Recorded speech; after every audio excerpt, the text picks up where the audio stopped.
Bonjour, je suis fort heureux de te retrouver encore ce matin afin d'approfondir la parole, celle qui sauve. Nous avons vu hier que contrairement à ce que Dieu avait montré à Nebuchadnezzar, ce dernier construisit une idole totalement en or qui mesurait 30 mètres de haut et 3 de large. Pourquoi a-t-il fait cela? C'est ce que nous découvrirons maintenant dans la parole au livre de Daniel chapitre 3, versets 2 à 7. Mais juste avant, prions. Notre Seigneur et notre Dieu,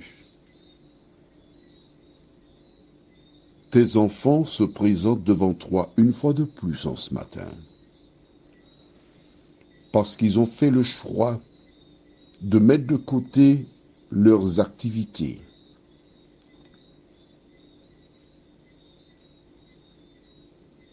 pour recevoir la grâce de l'Éternel.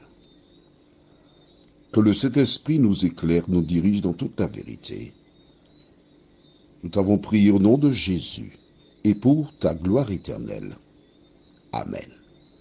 Lisons donc dans Daniel chapitre 3, les versets 2 à 7. Le roi Nebuchadnezzar fit convoquer les satrapes, les intendants et les gouverneurs, les grands juges, les trésoriers, les jurisconsultes, les juges et tous les magistrats des provinces pour qu'ils se rendent à la dédicace de la statue qu'avait élevée le roi Nebuchadnezzar.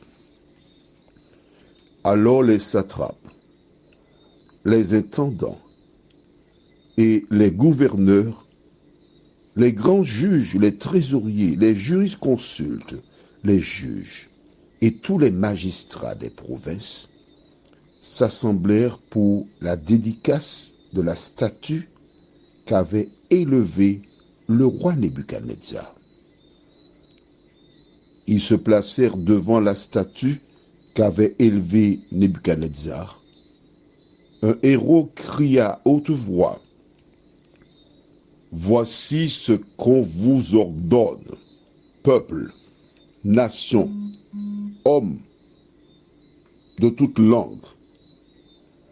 Au moment où vous entendrez le son de la trompette, du chalumeau, de la guitare, de la sambuc, du psalterion, de la cornemuse et de toutes sortes d'instruments de musique, vous vous prosternerez et vous adorerez la statue d'or qu'a élevée le roi Nebuchadnezzar. Quiconque ne se prosternera pas et ne l'adorera pas sera jeté à l'instant même au milieu d'une fournaise ardente. C'est pourquoi, au moment où tous les peuples entendirent le son de la trompette, du chalumeau, de la guitare, de la sambuc, du psalterion et de toutes sortes d'instruments de musique, tous les peuples, les nations, les hommes de toute langue se prosternèrent et adorèrent la statue d'or qu'avait élevée le roi Nebuchadnezzar.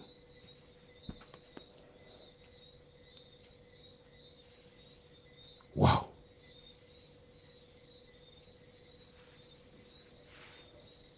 Le roi Nebuchadnezzar a érigé la statue.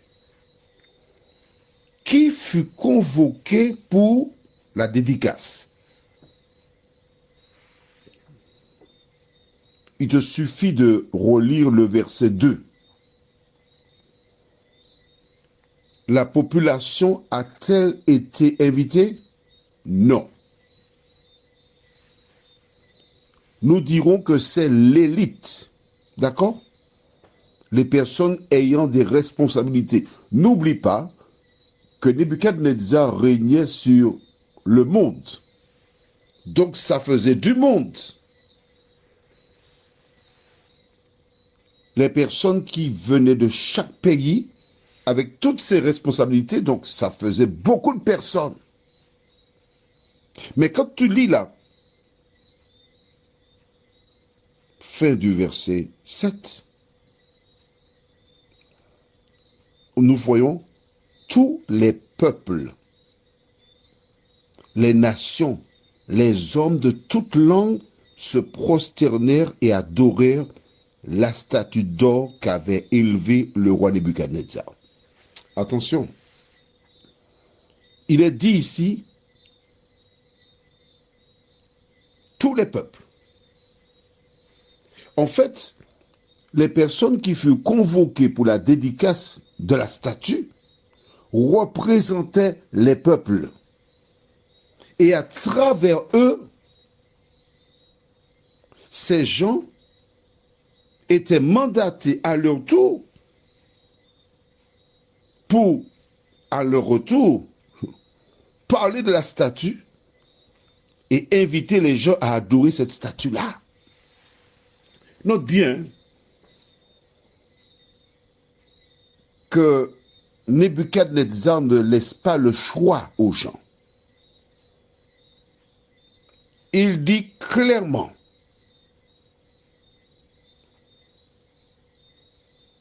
au verset 4, un héros cria à haute voix, voici ce qu'on vous ordonne. C'est un ordre. Il n'y a pas à hésiter. Il n'y a pas à choisir.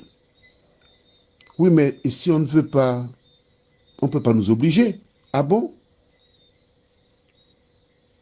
Verset 6. Quiconque ne se prosternera pas et ne l'adorera pas sera jeté à l'instant même au milieu d'une fournaise ardente. C'est marche ou crève. À quoi cela te fait-il penser? Il veut qu'on adore la statue. Allons dans Deutéronome 30, verset 15. J'ai dit allons, mais c'est plutôt toi qui iras, puisque certains connaissent cette référence par cœur, puisque je parle de cela souvent, mais tu découvriras. Deutéronome 30, verset 15. Tu as trouvé? Bon, si tu ne cherches pas, tu notes dans ton cahier de 300 pages. Je lis, en fait, pas je lis, je récite.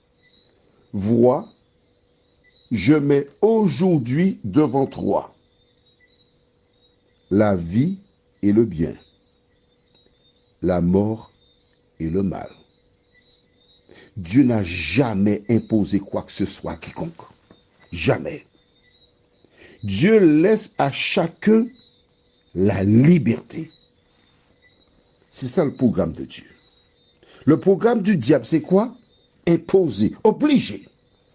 Si tu ne fais pas ça, tu as des difficultés. Au cours de l'année 2022, même 21, fin 21, on a ordonné aux gens de se faire vacciner. C'est à prendre ou à laisser. Si tu n'es pas vacciné, tu perds ton emploi. La même pratique, la même philosophie que le roi Nebuchadnezzar. Qui était derrière Nebuchadnezzar? En fait, je ne dis que la vérité. Hein. D'accord? Alors, nous sommes en 2022, précisément, je te dis, nous sommes le 31 octobre 2022, il est 3h08. J'enregistre le matin tôt. En 2023, nous saurons ce que sont devenues ces personnes qui ont été vaccinées. Mais le sujet n'est pas cela. Le sujet, c'est de voir comment le diable impose. Parce que derrière Nebuchadnezzar, il faut savoir que c'est le diable qui est là. Il impose aux hommes de se prosterner devant les idoles. Mais avant cette expérience, il y avait une autre que nous découvrirons à partir de demain, si Dieu nous prête vie. Ce que j'ai voulu te montrer ce matin, c'est à partir du moment où on pose les choses aux gens, ça ne vient pas de Dieu. La marque de fabrique, c'est le diable. Je voudrais aussi que tu notes que c'est l'élite que le diable a convoquée. Aujourd'hui, il existe des sociétés qui font quoi? Eh bien, qui tout simplement réunissent ces sociétés, l'élite. Des sociétés qui parlent de philosophie, etc. Même procédé de Lucifer du temps de Nebuchadnezzar. Prions, notre Seigneur et notre Dieu. Voici un homme, Nebuchadnezzar, à qui tu voulais parler. Tu lui as donné le songe qui relate l'histoire du monde. Tu as mis à côté de lui Daniel, qui non seulement était en mesure de lui dire le rêve qu'il avait oublié, mais il lui donna l'explication. Nebuchadnezzar reconnut que le Dieu de Daniel était le seul. Pourtant, avec ses connaissances, le diable était toujours actif en lui. Seigneur, en ce matin, je te prie pour toutes ces personnes qui reconnaissent les vérités qu'elles entendent depuis fort longtemps de ces audios et qui restent confinés à la même place comme Nebuchadnezzar. Ouvre-leur les yeux afin qu'elles comprennent ces personnes, qu'elles font la même expérience, tout en croyant être avec Dieu. Elles font le contraire de ce qu'il demande. Ouvre-leur les yeux, Seigneur. Au nom de Jésus, pour ta gloire éternelle. Amen. Je te souhaite une bonne journée sous le regard de Dieu et à demain si Dieu veut. Cela dit, si tu te reconnais dans Nebuchadnezzar, tu n'as qu'une seule chose à faire, c'est te lever pour la vérité. À demain si Dieu nous prête vie.